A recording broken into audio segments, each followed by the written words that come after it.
이 시간에 같이 나눌 하나님의 말씀은 사도행전 12장 13절에서 우리 주보는 19절로 되어 있지만 17절까지만 보도록 하겠습니다.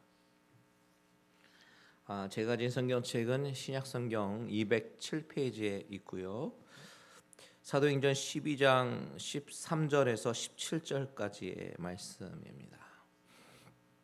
한 절씩 교독하도록 하겠습니다. 베드로가 대문을 두드린데 로데라 하는 여자아이가 영접하러 나왔다가 베드로의 음성인 줄 알고 기뻐하여 문을 미처 열지 못하고 달려 들어가 말하되 베드로가 대문 밖에 섰더라 하니 그들이 말하되 내가 미쳤다 하나 여자아이는 힘써 말하되 참말이라 하니 그들이 말하되 그러면 그의 천사라 하더라. 베드로가 문 두드리기를 그치지 아니하고 그들이 문을 열어 베드로를 보고 놀라는지라. 같이 있습니다. 베드로가 그들에게 손짓하여 조용하게 하고 주께서 자기를 이끌어 옥에서 나오게 하던 일을 말하고 또 야고보와 형제들에게 이 말을 전하라 하고 떠나 다른 곳으로 가니라. 아멘. 잠시 기도합니다. 하나님, 이 시간을 주관하시는 분은 하나님이십니다. 하나님께서 우리 심령을 열어주시고 이 말씀이 우리의 심령 가운데 들리게 하여 주시옵소서. 또한 믿음으로 반응케 하여 주시옵소서. 예수님의 이름으로 기도합니다. 아멘.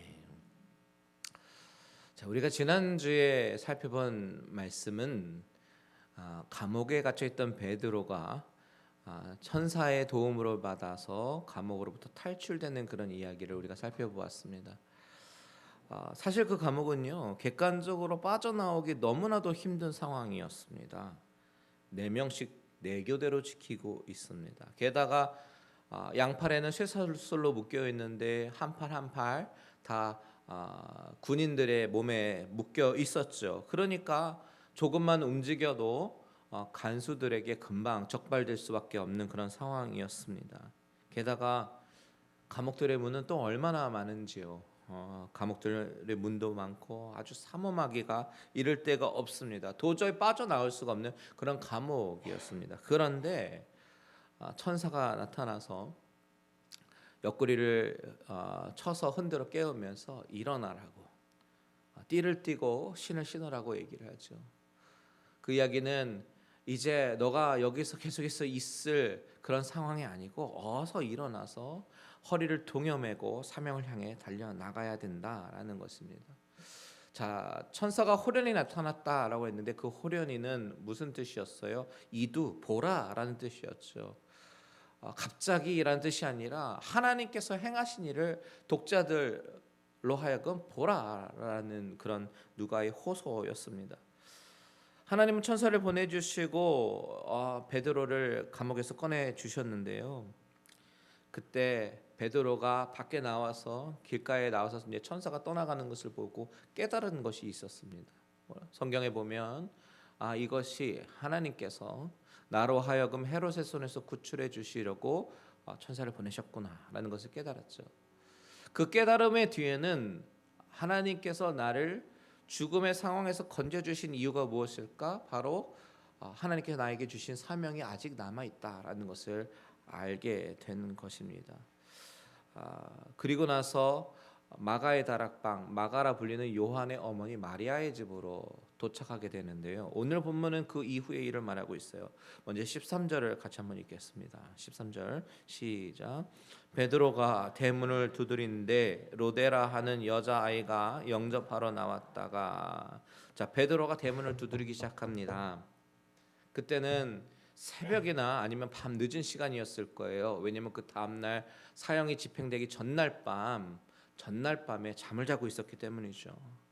근데 감옥에 나와서 이제 마가의 다락방으로 와서 대문을 두드리고 있는 것입니다. 근데 로데라는 여자아이가 나왔습니다. 자, 이 여자아이, 로데라는 여자아이를 좀 주목해 보고 싶어요. 이 여자아이는 누굴까요? 마가의 다락방이라고 하는 것이 초대에 120명의 문도들이 같이 모여서 이제 기도를 하면서 성령을 받은 곳이잖아요. 그 당시 120명이 모였다라는 하는 그 규모는요, 결코 작은 규모가 아닙니다. 굉장히 큰 규모였고 이 마가의 어머니 마리아는 굉장한 부자였음을 나타내주고 있어요. 그런데 이 로데라는 이 여자 아이의 여자 아이라는 단어를 원어로 보니까 여자 아이가 아니라 어린 종을 이야기합니다. 이 원어로 번역된 원어가 파이디스케라는 단어인데 뜻이 slave girl, female servant 혹은 maid servant 이렇게 해석이 됩니다. 그런데 이와 같은 단어가 쓰인 곳이 여러 군데가 있겠지만 우리가 또 주목해보고 싶은 곳이 어디냐면 사복음서에 공통적으로 이 단어가 쓰인 곳이 있습니다. 어떤 장면이냐면 베드로가 예수님을 모른다고 부인하던 그 장면이죠. 마태복음 26장과 마가복음 14장 그리고 누가복음 12장과 요한복음 18장 이곳에 보면 공통적으로 베드로가 닭 울기 전에 3번 예수님을 부인하는 장면이 기록되어 있는데요. 그때 제사장의 뜰에 있었던 한 여종이 제사장의 여종이 당신은 예수와 같이 있었던 사람이다라고 이야기를 합니다. 그때 그 여종이라는 단어가 바로 오늘 본문에 쓰였던 어린아이와 같은 단어입니다. 파이디스케라는 단어가 쓰였어요. 그래서 오늘 본문에 나오는 로데라고 하는 여자아이는 마가의 어머니 마리아의 집에서 집안일을 맡아서 하는 작은 여종이었다라는 것을 우리가 알 수 있는 것이죠. 그런데 이 작은 여종과 이 자리에 모였던 많은 사람과 이 대조를 우리가 한번 보십시오. 자, 마리아에서 모여서 기도하고 있는 사람들은 다수입니다. 그리고 이 작은 여종은 한 명입니다. 그리고 이 여종은 작습니다. 근데 이 사람들은 큰 어른이죠. 그 가운데는 사도들도 있었을 것입니다. 믿음의 깊이는 어떻습니까? 믿음의 깊이, 신앙 그런 이런 것도요. 순교를 각오할 만큼의 그런 정도의 믿음의 사람들이었습니다. 날마다 핍박이 있는 가운데서도 모여서 기도하는 것이 쉽지 않았습니다. 그런 것들을 감안할 때 이 사람들은 정말 대단한 신앙의 소유자였던 것이죠. 핍박에도 불구하고 항상 모여서 하나님 앞에 간구하며 부르짖었습니다. 그런데 오늘 본문이 참으로 재미있는 것이 이 여종과 이 절대 다수의 사람 이 대조가 굉장히 흥미로운 거예요. 그런데 여러분 우리가 이 가운데 주목해봐야 될 것이 있습니다. 그것이 뭐냐면 이 사도행전의 저자가 이 두 부류를 대조하면서 이 무리들은 이름을 적지 않았어요. 그냥 믿는 무리들, 그렇죠? 믿는 무리들이 여러 사람 이렇게 말하면서 그냥 기도하고 있었다라고 얘기하면서 이 여자 아이는 이름을 기록하고 있다는 사실이죠. 로데라고 얘기합니다. 자, 어떻게 보면 어리지요, 여자 아이지요, 또 종이기 때문에 당시 기도하러 모인 사람들은 이 아이를 기억하고 있지 못할 수도 있었습니다. 그런데 저자 누가는 분명히 그 아이의 이름을 기록하고 있습니다. 로데라고요. 우리가 이미 사도행전을 기록한 누가가 어떻게 글을 쓰는지 그 글쓰기 방식을 우리가 누누이 알고 있지만 누가는 많은 사람들의 이름을 보통 무명 처리를 합니다. 그런데 그 가운데 간혹 가다가 이름을 쓰는 경우가 있는데 그때는 그 인물을 주목해 볼 필요가 있기 때문에 이름을 쓰는 거예요. 예를 들어서 초대교회 때 성령이 임하고 서로 물건을 통용할 때 어떤 이름이 거론이 됐냐면 바나바라는 이름이 거론이 됐고 아나니아와 삽비라라는 이름이 거론됐습니다. 이 사람들을 주목해 보라는 것이죠. 마찬가지로 오늘 본문에서도 누가는 이 아이를 주목해 보라고 우리 독자들에게 주의를 갖게 하는 것입니다. 이 아이가 어떻길래 우리는 주목해 봐야 됩니까? 13절과 14절을 같이 읽겠습니다. 시작. 베드로가 대문을 두드린데 로데라 하는 여자아이가 영접하러 나왔다가 베드로의 음성인 줄 알고 기뻐하여 문을 미쳐 열지 못하고 달려 들어가 말하되 베드로가 대문 밖에 섰더라 하니. 자, 베드로가 대문을 두드립니다. 근데 그 시간에 찾아올 사람이 별로 없거든요. 그래서 문을 두드린 소리를 듣고 이 로데라는 하인이 누가 왔는가 하고 나가서 확인하려고 나갑니다. 그런데 베드로의 목소리가 들리는 거예요. 베드로의 목소리를 듣고 이 아이는 베드로의 음성을 알아듣습니다. 베드로구나. 그리고 너무나도 기뻐서, 그렇죠? 기쁘다는 얘기가 있어요. 기뻐서 문을 미처 열지 못하고 다시 뛰어 들어가서 베드로가 왔습니다. 지금 대문 밖에 베드로 아저씨가 왔어요라고 사람들에게 알리죠. 자, 여기서 아이가 베드로의 목소리를 알아들었다라는 사실로 우리가 알 수 있는 것은 이 아이는 베드로의 음성이 어떤 음성이었는지 알고 있다라는 사실을 우리가 발견하죠. 초면이 아니라는 얘기입니다. 또한 베드로가 온 것을 가지고 기뻐했다라는 것을 봐서는 베드로를 사랑하는 사람 중에 한 명이었고 또한 간절히 살아서 오기를 기다렸던 아이였다라는 것을 우리가 짐작해 볼 수 있습니다. 자, 이런 정황으로 봤을 때 이 로데라는 아이는 비록 그 집을 섬기는 아이로서 사람들에게 천하게 취급받았을지는 모르겠지만 분명한 것은 예수를 믿는 신자였다라는 거, 그리고 같이 기도에 동참했던 그리스도인이었음을 우리가 알 수 있는 것이죠. 그런데 문제는 무엇이냐면 베드로가 문 밖에 왔다라는 이야기를 들은 사람들의 반응이 참으로 이상합니다. 15절과 16절 읽겠습니다. 시작. 그들이 말하되 내가 미쳤다 하나 여자아이는 힘써 말하되 참말이라 하니 그들이 말하되 그러면 그의 천사라 하더라. 베드로가 문 두들기기를 그치지 아니하니 그들이 문을 열어 베드로를 보고 놀라는지라. 집 안에서 기도하던 성도들은 베드로가 살아서 돌아왔다라는 이야기를 듣고 환호를 지르며 기뻐하면서 드디어 베드로 사도가 돌아왔다고 이 베드로를 기쁘게 영접한 것이 아니라 오히려 그 이야기를 전하는 아이에게 너가 미쳤다라고 아이를 나무랍니다. 그런데 15절에 보면 이런 이야기가 있죠. 여자아이는 어떻게 말합니까? 힘써 말하되 참말이다라고 얘기합니다. 힘써 말하되 진짜라고, 거짓말하는 거 아니라고 답답해하는 그 아이의 심정을 담은 것입니다. 왜 그렇잖아요. 우리도 막 진실을 얘기하는데 상대방이 믿어주지 않거나 거짓말이라고 치부하면 너무나도 억울하지 않습니까? 그런 심정입니다. 원어에 가깝게 해석하면 계속 이야기하는 거야. 또 이야기하는 거야. 진짜라고, 참말이라고 한 번 이야기하는 게 아니라 계속 이야기하는 것입니다. 그렇게 얘기하니까 사람들이 그래? 그러면 베드로가 아니라 천사겠지. 그를 수호하는 수호천사겠지라고 얘기합니다. 참으로 답답한 노릇이죠. 그런데 오늘 본문을 연구하다가 아주 흥미로운 사실을 한 가지 발견하는데, 자, 여기서 힘써 말하되라는 단어가 우리 한국말로 보면 힘써라는 수식어가 있고 말하되라는 동사가 있는데 사실은 이게 원어로 보면 한 단어예요. 한 단어. 그런데 이 단어가 아주 특이한 단어입니다. 왜 특이하냐면 신약 성경 전체에서 딱 두 군데밖에 안 쓰였거든요. 한 군데가 오늘 본문이고 또 다른 한 군데가 어디냐면 같은 저자인 누가가 쓴 누가복음에 나옵니다.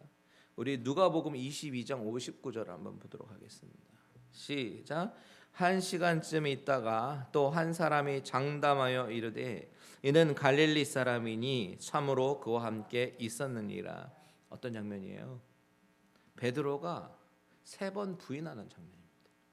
그 가운데 3번째 부인하는 그 시점에서 한 사람이 장담하는 겁니다. 이는 갈릴리 사람이니 참으로 그와 함께 있었다. 여기서 장담하여 말하다가 바로 오늘 본문에 힘써 말하다와 같은 단어입니다. 오직 이 두 군데만 쓰였어요. 그때 베드로는 아니라고 강경하게 말했고 곧 닭이 우는 소리를 들었습니다. 그때 주님께서 하신 말씀이 생각나는 거예요. 너가 닭이 울기 전에 오늘 나를 3번 부인할 거야. 그 말씀이 생각나서 밖에 나가서 심히 통곡하면서 울었던 그 순간이었던 것이죠. 여러분, 지금 저자 누가가 그 현장에 있었던 겁장의 베드로가 오늘 본문에 있는 베드로 동일 인물이잖아요. 이것을 같이 쓰면서 같은 단어 비슷한 상황으로 연관 짓는 것 같지 않습니까? 그때 베드로가 오늘의 베드로고, 그리고 게다가 로데라는 이름을 넣으면서 이 여자아이를 집중시키면서 베드로가 3번 부인할 때 그 알아봤던 제사장의 여종, 그리고 로데라는 여종, 그 장면을 쓰면서 떠올리게 만들고, 또 로데라는 아이가 참말이다라고 얘기하는 그 장면, 공교롭게도 누가복음에 3번 부인하는 장면과 같은 단어를 사용하고 있어요. 지금 본문을 읽는 독자들로 하여금 그 사건과 오늘의 사건이 뭔가 연관이 있지 않을까 오버랩 시키는 것 같습니다. 그런데 그때 베드로와 지금의 베드로는 어떤가? 너무나도 다른 사람이 되어 있죠. 그때는 겁쟁이고 배반자의 모습이지만 지금은 기적을 경험하고 감옥에서 풀려난 사도의 모습이었고, 감옥 안에서 죽음의 위협 안에서도 겁을 내지 않았던 당당한 모습으로 서 있습니다. 어쩌면 베드로의 인생에 있어서 가장 아킬레스건은 바로 그때 예수님을 3번이나 부인했다라는 사실이 평생토록 자기 자신을 사로잡았을 거예요. 물론 주님께서 회복시켜 주셨죠. 부활하신 후에 나타나서 사랑하는 아들 시몬아, 내가 다른 사람들보다 나를 더 사랑하느냐? 3번 물으셨습니다. 아가페스메, 필레이메, 이렇게 3번 물어보셨습니다. 나를 사랑하느냐? 그런데 그때 베드로가 주님 아시잖아요. 내가 주님 사랑하는 거 아시잖아요. 그래, 내 양을 먹이라. 내 양을 치라. 내 양을 먹이라. 이렇게 3번 동안 3번의 부인을 3번의 사명으로 다시 한번 그를 회복시켜 주셨습니다. 그래서 그때 회복된 베드로는 이제는 그 빚진 자의 심정으로 내가 주님을 위해서, 주님께서 맡겨주신 사명을 위해서 달려가겠습니다 해서 사도행전에서 아주 크나큰 역할을 감당하지 않습니까? 그냥 실패한 자신에게 주님께서 다시 불러주시고 다시 한번 회복시켜 주실 뿐만 아니라 사명을 주신 것 자체만으로도 큰 은혜로 여겼을 것입니다. 그래서 그는 목숨을 다해서 사역을 했고, 감옥에서 내일이 죽는 날이었지만 그 가운데서도 평안하게 잠을 잘 수 있었던 것입니다. 왜요? 나의 모든 것은 다 하나님의 계획과 경륜 안에 움직이기 때문에 내가 나가려고 애쓴다고 나갈 수 있는 것도 아니고, 내가 있으려 한다고 하도 하나님이 작정하시면 나를 이곳에서 풀어주실 것이다라는 그 사실을 너무나도 잘 알고 있었던 것이죠. 그것이 바로 베드로가 달라진 점입니다. 예전에는 내가 나서서 내가 하겠습니다, 말고의 기도 잘라버리고 막 앞서서 나가려고 했던 사람이었지만, 자신이 해결하려고 했던 그런 성품들은 다 온데간데 없어지고 모든 것을 다 하나님 앞에 맡기고 하나님이 주신 사명을 위해서만 달려나가는 그런 성품으로 바뀌어버린 것입니다. 누가는 아마도 베드로의 이런 바뀐 모습을 보여주고 싶었던 것 같아요. 왜요? 오늘 사도행전에서 볼 수 있는 사도행전의 베드로의 모습이 사도행전에서 볼 수 있는 베드로의 마지막 모습이거든요. 물론 15장에서 잠깐 스치듯 지나가지만 실제적으로 오늘 본문이 베드로의 마지막 모습입니다. 베드로가 이렇게 바뀌었다는 거예요. 그런 상황 가운데서, 감옥에서 내일 죽으면 죽으리라 하는 그런 상황 가운데서 하나님이 천사를 동원하셔서 다시 한번 감옥에서 풀어주셨습니다. 그렇다면 이 상황을 베드로가 어떻게 해석했겠습니까?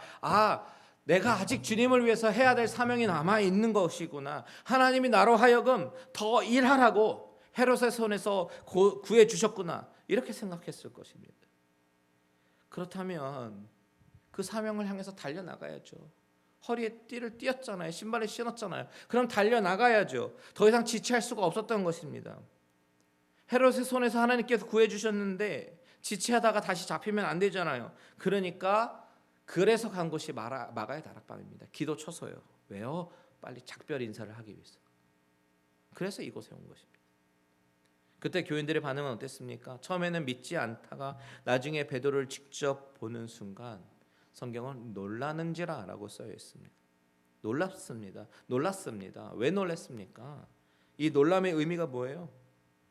살아올 수 없는 사람이 살아와서 놀란 것입니까? 물론 그럴 수도 있겠지만 정황상 더 make sense 되는 것은, 이 놀란 것은 하나님께서 행하신 일에 대해서 놀랐다는 이야기입니다.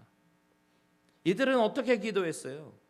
우리가 이전 시간에 생각해 봤지만 이들은 순교적인 신앙을 가지고 있었던 사람들입니다. 베드로를 위해서 중보기도 했을 때 죽음의 순간에서도 마지막까지 복음을 담대하게 전파하게 해달라고 기도했을 가능성에 대해서 말씀드렸어요. 그런데 환경적으로 바라보니까요, 다음날 참수형을 당해서 죽을 운명이었습니다. 사형수의 운명입니다. 그러니까 대부분의 사람들은 베드로가 다음날 죽겠구나, 이 사형을 기정사실로 받아들이고, 그렇다면 마지막 주님 품으로 가는 그 모습을 가지고 더 기도했다라는 것이죠. 그런데 이 모습이요, 하나님의 사역을 제한하고 있었다라는 것이죠. 상식적이고 이성적인 판단으로 이 모든 상황을 바라본 것입니다. 그런데 결과가 어떻게 됐어요? 하나님께서 기적을 일으키셨죠. 베드로를 살리시고 눈앞에 보게 하신 것입니다. 여러분, 이것은 두 가지 의미가 있는데, 하나는 그들로 하여금 기도를 하면서도 여전히 상식적이고 이성적인 눈으로 그 상황을 해석하려고 하는 그들의 연약한 믿음을 들추는 것이고, 두 번째는 우리 하나님은 어떤 하나님이신가? 우리 하나님은 아까 찬양했던 가사처럼 나의 기도하는 것보다 더욱 응답하시는 하나님이시다는 사실을 보여주시는 것입니다.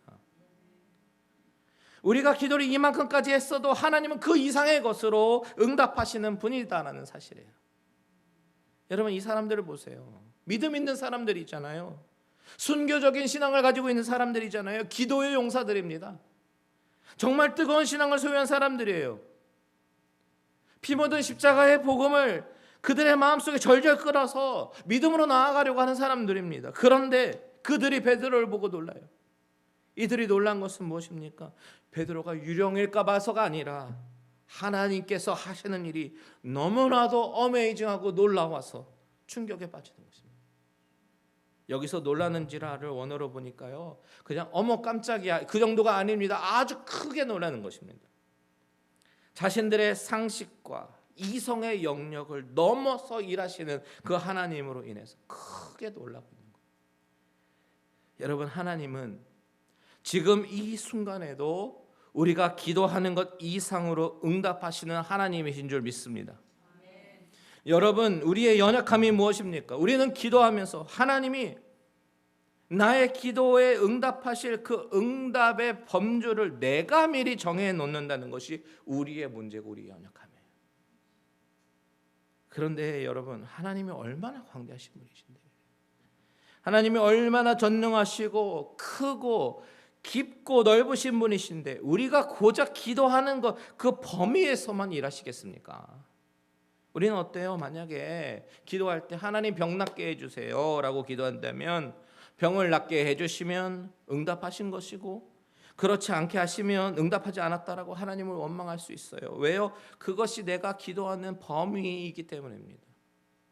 근데 여러분, 기도 응답의 주체는 누굽니까? 바로 하나님이십니다. 내가 정해놓은 영역이 아니라 내가 기도하는 것보다 비교할 수 없는 하나님의 광대하심이 우리 기도 가운데 응답되는 것입니다. 그것은 응답의 주체가 하나님이시기 때문에 우리가 병 낫기를 위해서 기도했지만 그럼에도 낫지 않다 하더라도 하나님의 응답은 더 크신 하나님의 뜻 안에 있다라는 이야기입니다. 믿으십니까? 오늘 본문의 사람들의 문제가 바로 여기에 있었던 것이에요. 이들은 하나님께서 하신 일에 놀랍니다. 그 이유는 그들의 상식과 이성의 범주 이상으로 하나님이 역사하셨기 때문에 놀란 것이죠. 기도를 하지만 그 기도에 자신들만의 영역을 그어놓고 기도하고 있었다는 것입니다. 여러분, 저와 여러분은 하나님의 하나님 되심을 더욱 인정하는 모두가 되기를 축복합니다. 그분은 우리가 상상할 수 없을 만큼 크고 깊고 넓으신 분이십니다. 우리의 이성과 상식의 틀에 가두지 말자고요. 하나님을 더욱 신뢰하고 우리가 기도하는 것 이상으로 응답하시는 하나님을 깊이 경험하는 저와 여러분들 되시기를 주님의 이름으로 축원드립니다. 자, 오늘 본문을 마무리하면서 마지막에 중요한 부분을 생각해보고 말씀을 마치려고 합니다. 17절을 다 같이 읽겠습니다. 시작. 베드로가 그들에게 손짓하여 조용하게 하고 주께서 자기를 이끌어 옥에서 나오게 하던 일을 말하고 또 야고보와 형제들에게 이 말을 전하라 하고 떠나 다른 곳으로 가니라.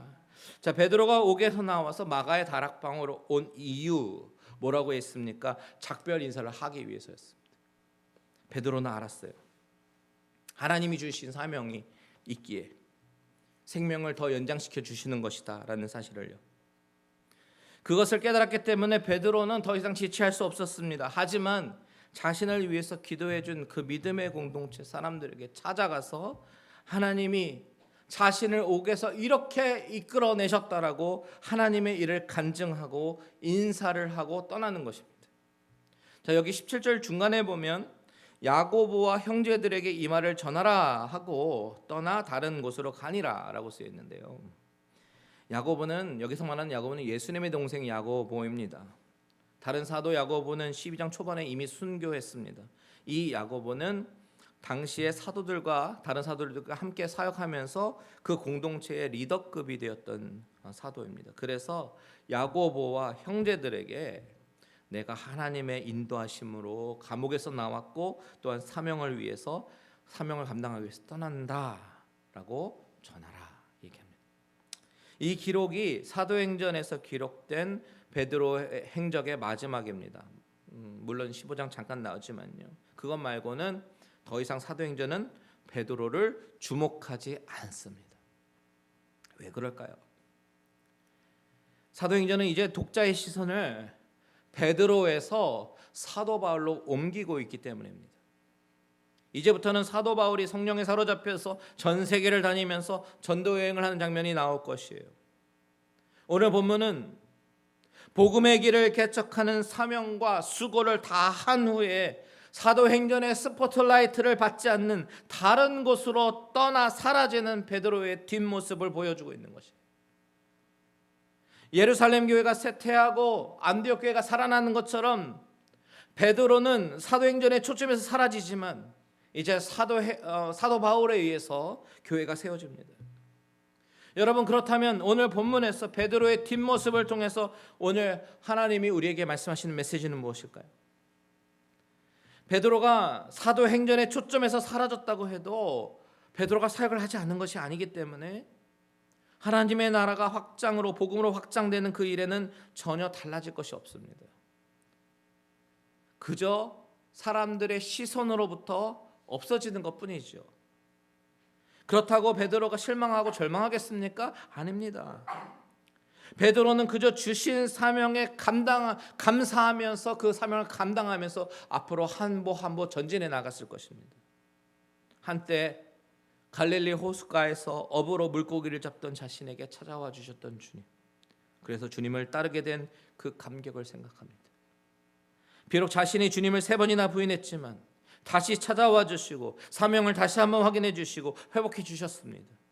그래서 히브리파 유대인이었던 이 베드로가 사도행전에서 아주 위대한 업적을 많이 남기죠. 많은 믿는 자들이 생겨납니다. 그렇게 베드로가 개척한 길을 따라서 이제는 그 바통을 누가 이어받아요? 사도 바울이 이어받습니다. 헬라파 유대인입니다.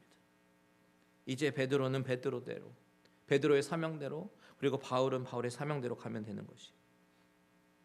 고린도전서에 보면 고린도 사람들이 이제 파가 나눠지잖아요. 그 중에서 게바파가 있습니다. 고린도전서에서 아주 사역을 열심히 했다라는 증거입니다. 자신이 쓴 베드로전서 편지를 보니까 베드로전서 1장 1절과 2절 보니까 이렇게 말이 있습니다. 한번 같이 보십시오. 제가 읽어드릴게요.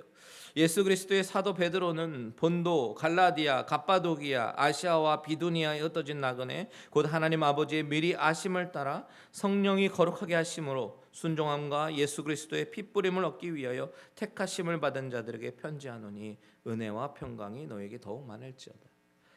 여러 지명이 언급이 됩니다. 본도, 갈라디아, 갑바도기아와 아시아, 비두니아에 흩어진 나그네, 얘기하면서 이들을 위해서 열심히 사역을 한 흔적을 우리가 발견합니다. 무슨 이야기입니까? 베드로는 지금 예루살렘을 떠나 곳곳에 교회를 세우고 섬기는 것이에요. 비록 사도행전은 주목하지 않지만 베드로는 사람들의 관심과 스팟라이트, 박수갈채 이것에 연연해야 하는 것이 아니라 오직 주님이 인정하시는 자가 되기 위해서, 주님이 주신 사명을 잘 감당하기 위해서 사도행전의 초점에서 뒷모습을 보이면서 퇴장하고 있는 것입니다. 여러분, 우리는 어떻습니까? 우리는 대부분 이 세상의 초점이 되기를 원합니다. 온 세상 사람들의 관심을 받기 원하고 스팟라이트를 받기 원하고 박수갈채를 받기를 원합니다. 그런데 신자는 세상에서의 관심이 아니라 주님이 무엇을 원하시는지 생각하며 사는 자들이 신자들인 줄 믿습니다. 저는 오늘 말씀을 통해서 저와 여러분이 베드로처럼 세상의 스팟라이트와 박수갈채가 아니라 바로 우리 주님을 굳게 잡는 그런 자들이 되시기를 주님의 이름으로 축원드립니다. 찬양의 가사처럼 이 세상 사람 날 몰라줘도 주님에게서 뒤돌아서지 않는 귀한 믿음의 식구들 되시기를 주님의 이름으로 축원드립니다. 아멘.